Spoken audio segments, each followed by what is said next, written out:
دنیا میں کوئی بھی آپ کاروبار کریں گے نا، اس کا مقصد نفع کمانا ہوتا ہے، ورنہ اگر جہاں آپ نفع نہیں کماتے اس کو پھر چیریٹی ادارہ کہتے ہیں۔ بعض لوگ چیریٹی ادارہ تو نہیں رکھتے، لیکن وہ کسی نہ کسی طور پر چھوٹے آدمی سے لے کر بڑا آدمی تک کچھ نہ کچھ کام کر ہی رہا ہوتا ہے۔ ایک میڈیکل اسٹور والا ہے، اس نے غریب دیکھا پیسے چھوڑ دیے، کریانے والا ہے، دودھ والا ہے، لیکن جس کو کاروبار کہتے ہیں اس کا تو اصل مقصد ہی نفع کمانا ہے۔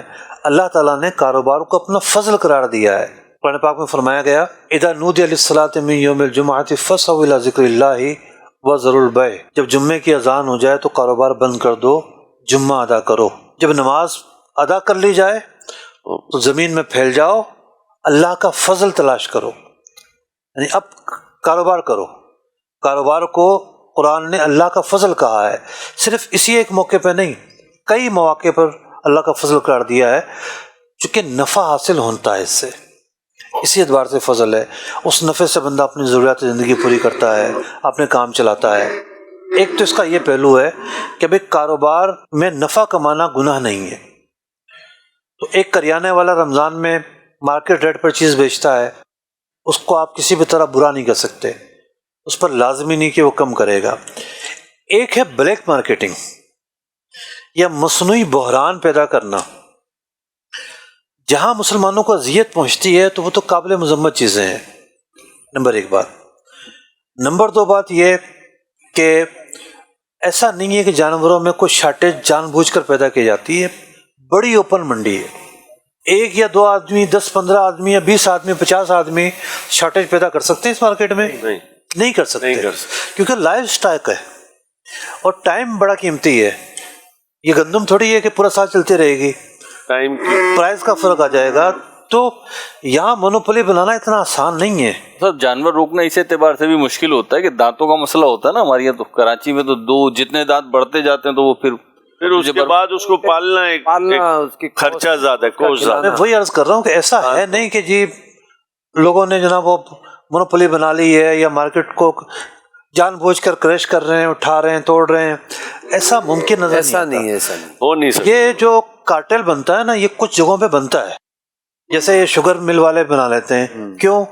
ملک میں 50-100 شوگر ملیں، 10-20 50-100-200 لوگ ہوں تو چلو وہ مل کے کچھ ایسا کام کر لیں، ادروائز تو نہیں ہو پائے گا۔ ایک تو یہ پہلو ہے۔ دوسرا پہلو یہ ہے کہ جہاں مسلمانوں کی عبادات وابستہ ہیں وہاں جتنی زیادہ بہتری، گنجائش، نرمی کی جا سکتی ہو کرنا چاہیے۔ اب ایک کنزیومر وہ ہے کہ جو بڑی کم تنخواہ والا ہے، اس کو مشکل سے اپنے جانور قربان کرنے، مطلب قربانی کر دے، پھر جس پر واجب ہے وہ ساکت ہو جائے، ادا ہو جائے، اس کے لیے سب سے بڑی کامیابی ہے۔ اس آدمی کی نیڈ کو پورا کرنے کے لیے ایک سیٹ اپ موجود ہے۔ وہ آدمی جو ہے اجتماعی قربانی کے ذریعے خود جانور لا کے چھوٹا یا اجتماعی قربانی میں شامل ہو کے اپنی ضرورت پوری کر سکتا ہے۔ آپ کہیں کہ یہ جو جناب ہاتھی جیسا جانور کھڑا ہے یہ اس کو سستا بیچ دو، تو بھائی یہ تو ہے ہی امیروں کے لیے، جس نے محنت کی ہے، انویسٹ کیا ہے، اس کو بھی فائدہ پہنچنا چاہیے۔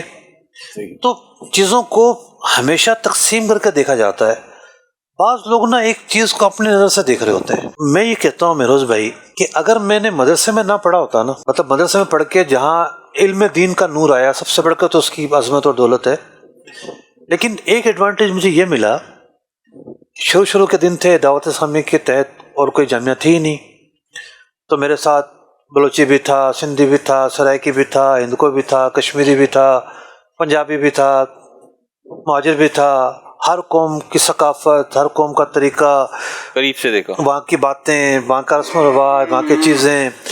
تو سوسائٹی بھی تقسیم ہے۔ بعض اوقات غریب امیر پر تان کر رہا ہوتا ہے، وہ بلا وجہ کی تان ہوتی ہے، بنتی نہیں ہے۔ ٹھیک ہے بھائی مثال کے طور پر میں آپ کو ایک مثال دوں، وہ آپ دیکھتے ہیں کہ ایک بندے نے موٹر سائیکل جناب ربیع الاول کے جلوس میں سجائی ہوئی ہے، اب اس پر جملے کیا آئیں گے؟ لوگ چاند پہ پہنچ گئے، یہ موٹر سائیکل کو جہاز بنانے کے فکر میں۔ ارے بھائی یہ کوئی سائنسدان تھوڑی تھا، اللہ کے بندے، یہ گاؤں دیہاتوں کی ثقافت ہے۔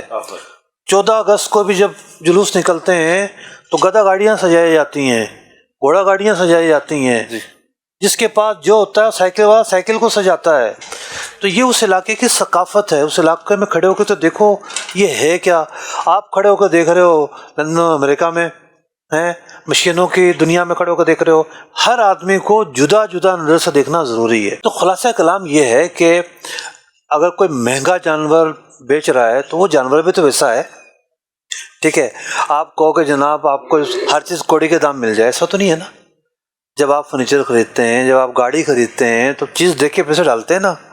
اب آپ بولو جی مجھے پجارو جو ہے وہ میران کے ریٹ میں مل جائے, یہ تو نہیں ہو سکتا. تو جس جگہ پہ جتنی رعایت کی گنجائش ہے وہاں ترغیب تو موجود ہے. یہ اگر 40 لاکھ والا بھی ہے, یہاں بھی ترغیب موجود ہے کہ بھائی تھوڑا سا کم کرو, مطلب تھوڑی سی کمی کرنا, کمی کا تقاضا کرنا, یہ بھی تو سننے سے ثابت ہے نا. بارگیننگ کروائیں گے. ہاں, لیکن یہ نہیں ہے کہ آپ اس کو صدقہ کر دیں. بھائی کاروبار ہے, یہ تو کاروبار ہے, تو کاروبار کے تقاضے پورے کیے جائیں گے.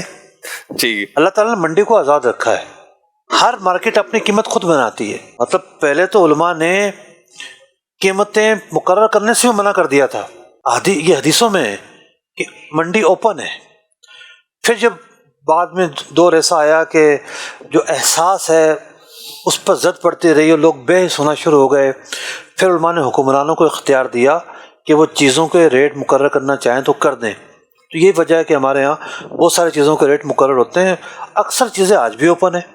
آپ نے سنا ہے کبھی کہ کپڑے کا ریٹ مقرر کیا ہو, ٹھیک ہے, سونے کا ریٹ مقرر کیا ہو؟ آزاد منڈی ہے, اپنی اس کی قیمت ہے. تو جانوروں کی بھی اپنی قیمت ہے, اپنی ایک منڈی ہے. ڈیمانڈ اینڈ سپلائی, کوالٹی اور ایپ, یہ وہ چیزیں جس کی ساری مارکیٹیں گھومتی ہیں.